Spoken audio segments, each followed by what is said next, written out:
नमस्ते प्यारे बच्चों, कैसे हैं आप सब। आज हम करेंगे class 5 chapter number 9 up you go. तो चलिए स्टार्ट करते हैं। 2 फरवरी 1984 माउंटेनियरिंग कैंप। तो ये जो बात हो रही है वो 2 फरवरी 1984 की है। Nehru institute of mountaineering Uttarkashi. तो ये एक इंस्टीट्यूट है जो कि पहाड़ों पर चढ़ने वाले जो कैंप होते हैं, पहाड़ों पर कैसे चढ़ते हैं, कैसे चढ़ना सिखाते हैं, ये उत्तरकाशी में है। तो यहाँ की ये बात है। We were at the mountaineering camp and were very excited. तो हम जो है वो माउंटेनियरिंग कैंप पर थे और बहुत ही ज़्यादा एक्साइटेड थे। 20 of us were teachers from केंद्रीय विद्यालय। हम जो है केंद्रीय विद्यालय के 20 टीचर यहाँ पर थे। There were other women from bands and other institutions. और उसके अलावा भी कई औरतें और थी जो कि कई बैंक से थी और कई अदर जो इंस्टीट्यूशंस होते हैं वहाँ से थी। Today was the second day of the camp. आज कैंप का दूसरा दिन था। In the morning as I got out of bed and put my foot down I screamed in pain. आज सुबह जैसे ही मैं उठी और मैंने बेड से नीचे पैर रखा तो मैं दर्द से चिल्ला उठी। स्क्रीम मतलब चिल्लाना। I remembered yesterday's 26 kilometer walk with the heavy rucksack on my back. मुझे याद है अपनी कल की 26 किलोमीटर लंबी यात्रा जो कि मैंने हैवी वजन रखकर अपनी बैग पर चली थी। बैग मतलब कमर, तो कमर पे वो बहुत भारी वजन रखकर वो 26 किलोमीटर चली थी। I was afraid to go back to that steep climb and the rough narrow path. अब मैं डर गई हूँ वापस उसी खड़ी चढ़ाई पर चढ़ने से, और जो भीड़े भीड़े नैरो होते हैं, संकरे जो रास्ते होते हैं वो भी रफ, तो उन पर चढ़ने से मैं अब डर रही हूँ। With tears in my eyes, I start walking slowly towards the room of Brigadier Gyan Singh, the director of our adventure course. अपनी आंखों में पानी लिए मैंने चलना स्टार्ट किया ब्रिगेडियर ज्ञान सिंह के रूम की तरफ, जो कि हमारे एडवेंचर कोर्स के डायरेक्टर थे। I was thinking of what I would say to excuse myself from that day's trek. मैं ये सोच रही थी कि मैं आज के लिए उनसे एक्सक्यूज ले लूँगी और आज ट्रैकिंग पर नहीं जाऊँगी। Suddenly I heard his deep voice from behind. तभी मुझे पीछे से उनकी भारी आवाज़ सुनाई दी। Madam, what are you doing here at breakfast time? Hurry up, otherwise you will have to trek on an empty stomach. उन्होंने पीछे से आवाज़ लगाई कि मैडम, आप ब्रेकफास्ट के टाइम पर यहाँ क्या कर रही हैं? जल्दी करो, नहीं तो आपको ट्रैकिंग पर खाली पेट जाना पड़ेगा। सर, आई कुड नॉट से एनी मोर। मैं सिर्फ सर कहती रह गई और मुझसे आगे नहीं बोला गया। You have came to tell me that you have blisters on your feet, that you can not walk, isn't it? क्या तुम मुझे ये बताने आई हो कि तुम्हारे पैरों में छाले हो गए हैं और तुम नहीं चल सकती? क्या ऐसा ही है? Yes sir, that is nothing new, now get ready quickly. तो उसने बोला यस सर। तो फिर ब्रिगेडियर ज्ञान सिंह ने बोला ये कोई नई चीज़ नहीं है, जाओ और जल्दी जाकर तैयार हो जाओ। I hung my head and rushed back to get ready. मैंने अपना सिर लटका लिया और मैं वापस तैयार होने के लिए भागी। I had just turn when I heard his voice again, listen madam, you will lead group number 7। मैं मुड़ी ही थी कि मुझे उनकी आवाज़ फिर से सुनाई दी और उन्होंने कहा, सुनो मैडम, आप ग्रुप नंबर 7 को लीड करोगे। You will have to help any member who has difficulty climbing the mountain. आप उनकी हेल्प करोगे अगर किसी को भी माउंटेन चढ़ने में दिक्कत हो रही है। You have already been told about the responsibility of a group leader in the mountains. आपको ग्रुप जो माउंटेन पर चढ़ने वाले जो ग्रुप्स होते हैं उनके लीडर की रिस्पॉन्सिबिलिटीज़ पहले से ही बताई जा चुकी हैं।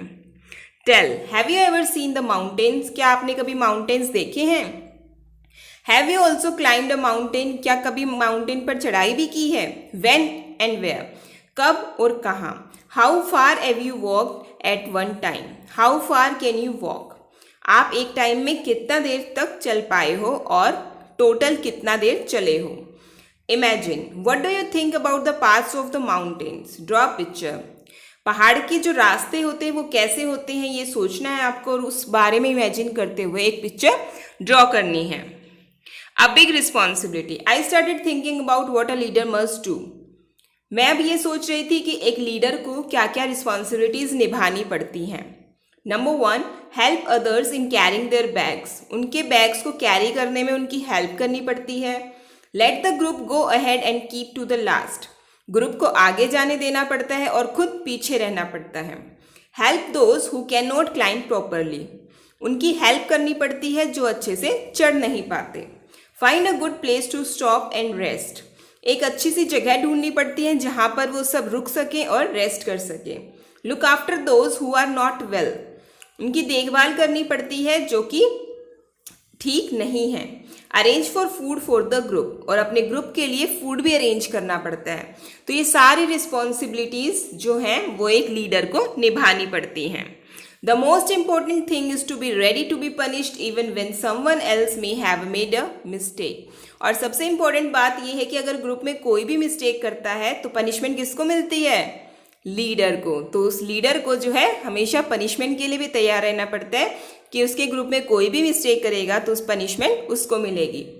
आई realise that there was a special kind of discipline here. मुझे ये एहसास हुआ कि वहाँ पर एक स्पेशल तरीके का जो है डिसिप्लिन होता था। I wondered whether the camp will still be fun. और फिर भी वहाँ पर जो है उस कैंप में हमें बड़ा मज़ा आ रहा था। Group number 7 included girls from Assam, Manipur, Mizoram, Meghalaya and Nagaland. Group number 7 में जो लड़कियां थी वो असम, मणिपुर, मिजोरम, मेघालय और नागालैंड से थी। I was the only teacher from केंद्रीय विद्यालय in this group. और मैं केवल अकेली ही केंद्रीय विद्यालय की टीचर इस ग्रुप में थी। I was happy to meet my new group members. मैं बहुत खुश थी अपने नए ग्रुप के मेंबर्स से मिलकर। Most of them could not speak Hindi well. उनमें से ज़्यादातर जो है वो अच्छे से हिंदी नहीं बोल पाते थे। I still feel bad that after being together for 21 days, I could not talk even once with खोंदोम्बी from Mizoram. और मुझे इस चीज़ का बहुत बुरा फील हो रहा है कि 21 दिन साथ रहने के बाद भी जो खोदम्बी थी मिज़ोरम से, उससे मैं एक बार भी बात नहीं कर पा रही थी। She spoke only Mizo. वो केवल मीज़ो लैंग्वेज ही बोलती थी। But in our hearts we grew close to each other. लेकिन दिल ही दिल में हम दोनों एक दूसरे के करीब आ गए थे। Tell, what do you think about the responsibility of a group leader. एक ग्रुप लीडर की क्या क्या रिस्पॉन्सिबिलिटी होती है? तो अभी मैंने आपको बताया था कि एक ग्रुप लीडर की क्या क्या रिस्पॉन्सिबिलिटी होती है। How would you feel if you were made a leader in such a camp. आपको कैसा फील होगा अगर आपको ऐसे ही किसी कैंप के अंदर लीडर बना दिया जाए। What does a monitor in your class have to do. जो मॉनिटर होता है उसको क्लास में क्या क्या करना पड़ता है? तो जब टीचर नहीं होता तो क्लास को हैंडल कौन करता है? मॉनिटर करता है। तो मॉनिटर की रिस्पॉन्सिबिलिटी हो जाती है कि बच्चे डिसिप्लिन में रहें। Would you like to be the class monitor. क्या आपको क्लास मॉनिटर बनना चाहोगे?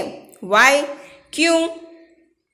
Crossing the river, we got vitamin C, iron tablets and hot chocolate milk with our breakfast. हमें जो है अपने ब्रेकफास्ट के साथ विटामिन सी और आयरन की टैबलेट्स और हॉट चॉकलेट मिल्क दिया गया। These were given for strength and to keep us warm in the cold. ये सब हमें ताकत के लिए दिया गया था और यानी कि ठंड में हम गर्म रहे इसलिए हमें ये सभी चीज़ें दी गई थी। Every morning there would be a medical checkup. हर सुबह हमारा मेडिकल चेकअप होता था। We tied our bandages and counted the days left. हमने अपनी बैंडेजेस बांधी और दिन गिने कि कितने दिन रह गए। After an 8 kilometre track we reached a river. 8 kilometre की ट्रैकिंग के बाद हम एक नदी पर पहुंचे। There was a thick rope tied across the river from one bank to the other. वहाँ पर एक मोटी सी रस्सी बंधी हुई थी जो कि एक किनारे से दूसरे किनारे तक जा रही थी। The rope was tightly fixed to pegs और pitons on both the sides. जो हुक होते हैं, रस्सी जो है उन हुक से दोनों साइड से जो है बहुत टाइटली बंधी हुई थी। I was feeling nervous. मैं बहुत नर्वस हो गई थी। I started thinking what would happen if the rope came out. मैं ये सोच रही थी कि अगर ये रस्सी खुल गई वहाँ से तो क्या होगा। I was trying to estimate how wide the river was. अब मैं ये एस्टिमेट लगाने की कोशिश कर रही थी कि जो रिवर है, जो नदी है, वो कितनी चौड़ी है। तो उसे बहुत डर लग रहा था। Our instructor tied a rope around his waist and put a sling in it. जो हमारे इंस्ट्रक्टर थे उन्होंने मेरी कमर के चारों तरफ रस्सी बांध दी और उसे एक हुक में अटका दिया। He then put the sling on the thick rope tied across the river. उसके बाद जो हुक था वो उस मोटी रस्सी पर बांध दिया जो कि रिवर के अक्रॉस बंधी हुई थी। Walking through the icy water, he went to the other side. उसके बाद वो उस बर्फीले पानी से होते हुए दूसरी साइड पर चले गए। No one was ready to step into the fast flowing river. जो कोई भी है जो कि उस तेज़ी से बहती हुई नदी के अंदर कदम रखने को तैयार नहीं था। Everyone was pushing each other to go first. सभी एक दूसरे को धक्का दे रहे थे कि भाई पहले तुम जाओ, पहले तुम जाओ। I stood last in the line hoping that no one would see me. और मैं बिल्कुल पीछे खड़ी हुई थी ये होप करते हुए कि मुझे कोई नहीं देखेगा। Just then our instructor came near me with the sling and rope in his hands. तभी हमारे जो इंस्ट्रक्टर थे वो मेरे पास आए, उनके हाथ में रस्सी और स्लिंग थी। I knew there was no escape now. अब मैं समझ गई थी कि अब मैं नहीं बच सकती। I was ready but did not have the courage. मैं तैयार थी लेकिन मेरे अंदर इतना साहस नहीं था। Sir could guess my fears. Sir को पता था कि मुझे डर लग रहा है। He called out loudly, 3 cheers for Sangeeta madam. तभी उन्होंने जो है ज़ोर से चिल्लाया कि संगीता मैडम के लिए चीयर्स करो। And before I knew it someone had gently pushed me into the water. और उससे पहले कि मैं कुछ समझ पाती किसी ने मुझे पानी के अंदर आराम से धक्का दे दिया। I felt as if my feet were frozen. मुझे एहसास हुआ कि मेरे पैर जो हैं बिल्कुल जम गए हैं, पानी बिल्कुल बर्फीला था।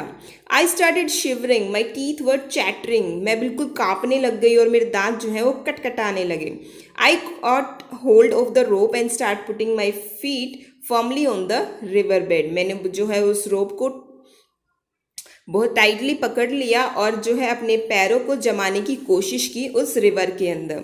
As I walked further in the river got deeper and slowly the water reached up to my neck. और जैसे मैं आगे बढ़ी जो नदी का पानी था वो और गहरा होता चला गया और धीरे धीरे जो पानी था वो मेरी बिल्कुल गर्दन तक आ गया। In the middle of the river I lost my balance and started slipping. नदी के बीच में जो है मैंने अपना बैलेंस खो दिया और मैं स्लिपिंग यानी कि फिसलने लग गई। I was so scared and felt so cold that the rope slipped from my hands. I started shouting for help. मैं बहुत डर गई और मुझे इतनी ठंड लग रही थी कि जो रस्सी थी वो मेरे हाथों से छूट गई और मैंने मदद के लिए चिल्लाना शुरू कर दिया। I was sure I would be carried away by the river. मुझे ये एहसास हो गया था कि अब तो मैं नदी के साथ बह ही जाऊंगी। But no, I found that I was tied with the rope to the sling. तभी मुझे लेकिन नहीं, ऐसा नहीं हुआ। मैंने पाया कि जो रस्सी से मैं अभी तक बंधी हुई थी। Hold the rope, hold the rope. I could hear the shouts. सभी पीछे से चिल्ला रहे थे कि उस रस्सी को पकड़ लो, उस रस्सी को पकड़ लो। I somehow manage to get hold of the rope and pull myself forward. उसके बाद जो है मैंने किसी तरह से उस रस्सी को पकड़ लिया और अपने आप को आगे की तरफ खींचा। Slowly with some courage I reach the river bank. धीरे धीरे उस कुछ साहस के साथ मैं जो है नदी के किनारे पर पहुंच गई। I felt a special kind of happiness as I came out of the water. उसके बाद मुझे बहुत ज़्यादा खुशी हुई कि मैं जो है उस पानी से बाहर आ गई थी। हैप्पीनेस नाउ फिनिशिंग अ चैलेंजिंग टास्क। वो जो खुशी थी वो मेरी फिनिशिंग एक चैलेंजिंग टास्क फिनिश करने की थी। Now standing on the bank I was calling out to the others to hold the rope tightly. अब किनारे पर खड़ी हुई मैं चिल्ला रही थी दूसरे लोगों को कि जो अपनी रस्सी है उसको बहुत ज़्यादा टाइट पकड़ो। I knew that this confidence was a result of facing a challenge with courage. मैं ये जानती थी कि जो कॉन्फिडेंस मेरे अंदर आया है वो इस चैलेंज को पूरा करने के बाद आया है। Find out and right What kinds of tool are needed for climbing mountains? Mountains पे चढ़ने के लिए कौन कौन से टूल्स की ज़रूरत पड़ती है? तो एक रस्सी हो गया, एक हुक हो गया। तो ये दोनों चीज़ें जो हैं माउंटेन्स पर चढ़ाई करने के लिए ज़रूरी होती हैं। Have you ever seen a hook and rope being used for anything else? क्या आपने कभी देखा है किसी को ऐसे हुक और रोप को यूज़ करते हुए? What else can we use if we want to cross a river in the mountains?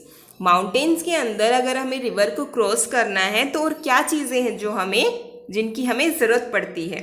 Y do we need extra energy on the mountains? Mountains पर हमें एक्स्ट्रा एनर्जी क्यों ज़रूरत पड़ती है? एक तो वहाँ के रास्ते इतने पथरीले होते हैं कि वहाँ पर चढ़ने के लिए हमें एक्स्ट्रा एनर्जी की ज़रूरत पड़ती है। ऊपर से वहाँ इतनी ज़्यादा ठंड होती है कि उस ठंड में भी गर्मी बनाए रखने के लिए भी हमें जो है ज़्यादा एनर्जी की ज़रूरत पड़ती है। Have you ever heard of anyone who has done something adventurous? क्या आपने किसी के बारे में सुना है जिसने बहुत ज़्यादा एडवेंचरस वर्क किया हो? Have you ever done anything adventurous? क्या आपने भी कभी कुछ एडवेंचरस किया है? If yes tell your class. अगर हाँ तो इस बारे में अपनी क्लास में बातें कीजिए। Rock climbing. We had to climb 15 kilometre to reach Tekla village. हमें टेकला गांव में पहुंचने के लिए 15 किलोमीटर चढ़ाई करनी थी। It was at a height of 1600 metre. वो जो गांव था वो 1600 मीटर की ऊंचाई पर था। Our rucksack had all that we may need: food packets, water bottle, rope, hook, plastic sheet, diary, torch, towel, soap, wind cheater, whistle, glucose, jaggery, chana and some other snacks. हमारे जो rucksack थे जो हम पीठ पर लेकर चल रहे थे उसके अंदर सारा ज़रूरत का सामान था, जैसे कि फूड पैकेट्स हो गया, पानी की बोतल हो गई, रस्सी, हुक, प्लास्टिक की शीट, डायरी, टॉर्च, तौलिया, साबुन, विंड चीटर, सीटी, ग्लूकोज, गुड़, चना और थोड़े बहुत और भी स्नैक्स थे। We could see fruits and vegetables growing in the step fields. हमने देखा कि वहाँ जो स्टेप फील्ड्स थे उसके अंदर बहुत सारे फ्रूट्स और वेजिटेबल्स थे। We saw colonel Ram Singh standing on a 90 metre high flat rope with packs and ropes.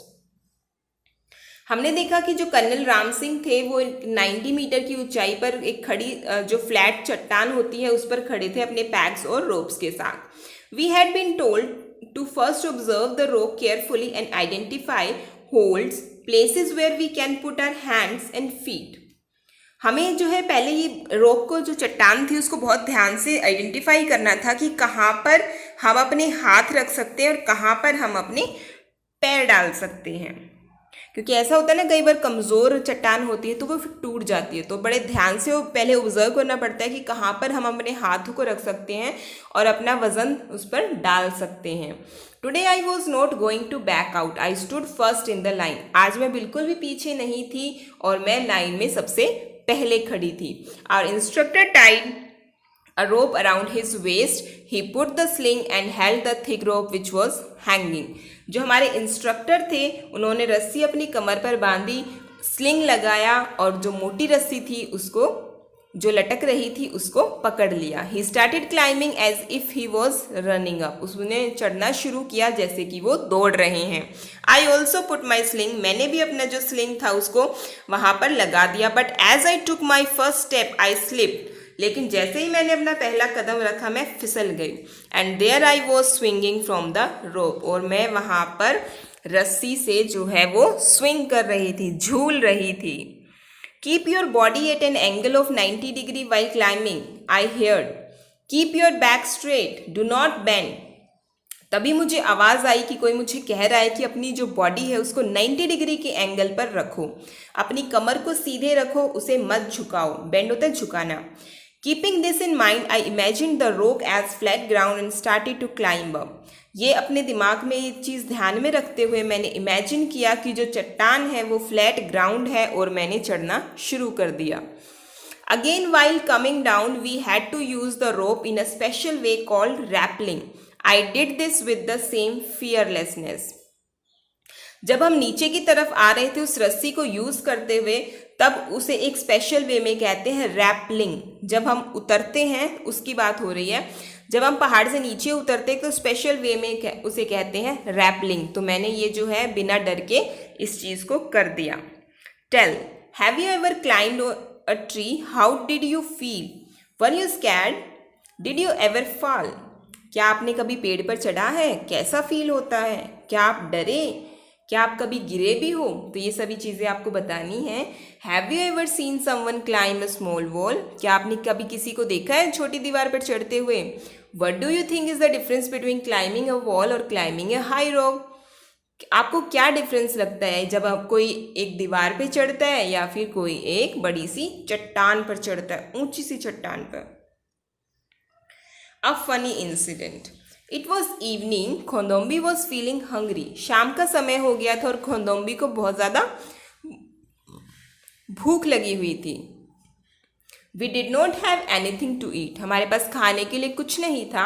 She jumped over the fence and got into a field. उसने क्या किया, जो खेत की तरफ चारों तरफ फेंसिंग होती है, तार लगी होती है, उसके ऊपर से वो कूद के और खेत के अंदर चली गई। She quickly plug 2 big cucumbers and came back, उसने जल्दी से 2 खीरे तोड़े और वापस आ गई।